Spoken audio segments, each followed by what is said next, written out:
Have you ever stopped to wonder why you naturally reach for a pen with one hand instead of the other? Or why throwing a ball, using scissors, or brushing your teeth just feels easier with one particular hand?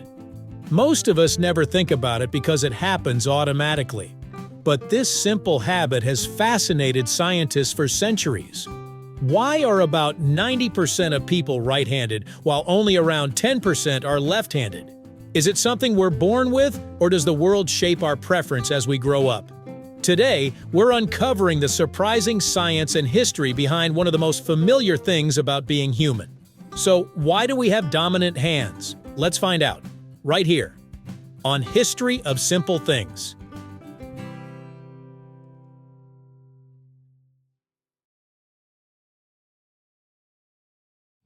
People have noticed handedness for thousands of years.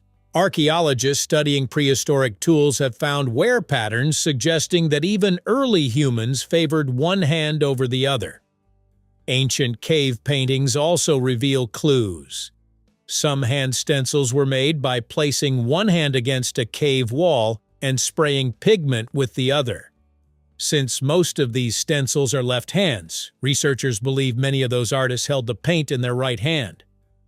Throughout history, right-handedness became the social norm in many cultures. In ancient Rome, the Latin word dexter, meaning right, was associated with skill and good fortune, while sinister, meaning left, eventually came to mean something unlucky or suspicious. In many schools well into the 20th century, left-handed children were even encouraged or forced to write with their right hands. Thankfully, modern science has shown that left-handedness is simply a natural variation of human biology, not something that needs correcting. The biggest reason we have dominant hands comes down to the brain. The brain is divided into two halves called hemispheres, and each hemisphere controls the opposite side of the body. That means the left hemisphere largely controls your right hand, while the right hemisphere controls your left. For most people, the left hemisphere is also responsible for language and fine motor skills. Since these abilities are closely connected, the right hand often becomes better at precise tasks like writing, drawing, or threading a needle. Over many years of use, the brain strengthens these connections, making your preferred hand even more skilled. Scientists call this process lateralization, where different jobs are divided between the brain's two halves to improve efficiency. One of the most surprising discoveries is that handedness begins before birth. Ultrasound studies have shown that many fetuses suck the thumb of one hand much more often than the other during pregnancy. Researchers have even found that babies showing a preference for one thumb before birth often grow up using that same hand as their dominant one. Genes certainly play a role, but they don't tell the whole story. There isn't a single handedness gene. Instead, scientists believe dozens of genes contribute small effects, while the environment inside the womb also influences brain development.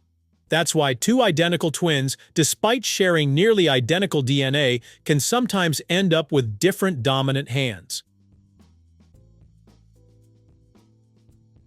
If left-handedness is perfectly natural, why isn't it more common? This remains one of the biggest unanswered questions in human biology, but researchers have several strong theories. One idea is that early humans benefited from using the same hand for making tools, hunting, and working together. If most members of a group used similar movements, it may have made teaching skills easier and improved cooperation. Another possibility involves language. Since the brain regions controlling speech and fine hand movements often share the left hemisphere, right-handedness may have become more common over thousands of generations. Even so, left-handedness has never disappeared. Around 1 in every 10 people remains left-handed across different populations worldwide, suggesting that both traits have survived because neither is inherently better than the other. For most people, their dominant hand stays the same throughout life. However, the brain is remarkably adaptable. If someone injures their dominant hand, the non-dominant hand can become much more capable through practice. Professional athletes, musicians, and surgeons often train both hands to perform complex movements, improving coordination on both sides. Some people are naturally ambidextrous, meaning they can use both hands almost equally well. True ambidexterity, though, is extremely rare. More commonly, people are mixed-handed, preferring different hands for different activities. For example, someone might write with their right hand but throw a ball with their left.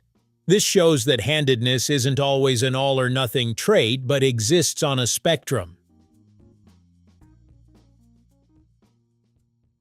Although we rarely notice it, the world around us is largely designed for right-handed people. Everything from scissors and can openers to desks, power tools, musical instruments, and even computer mice often assumes the user is right-handed. Left-handed people frequently learn to adapt, sometimes becoming surprisingly skilled at using equipment that wasn't designed for them. Interestingly, handedness can also influence sports. In games like tennis, baseball, fencing, and boxing, left-handed competitors can have an advantage simply because opponents face them less often. Their unusual angles and movements can make them less predictable, giving them a small but meaningful competitive edge. So why do we have dominant hands? The answer lies in a remarkable combination of evolution, genetics, brain organization, and early development. Long before we're born, our brains begin forming preferences that shape how we interact with the world. As we grow, those neural pathways become stronger, making one hand naturally more comfortable and precise than the other. Whether you're right-handed, left-handed, or somewhere in between, your dominant hand is a fascinating reminder that even the simplest everyday habits are backed by millions of years of evolution and some incredibly complex biology. And next time you pick up a pen without even thinking about it, you'll know there's an amazing story behind that effortless movement. Thank you for watching. If you have suggestions for our next video, feel free to share them in the comments below. We'll be sure to give you an acknowledgement for your contribution. Thank you for joining us on this journey through the history of simple things. Don't forget to like, subscribe, and stay tuned for more stories woven through the smallest details.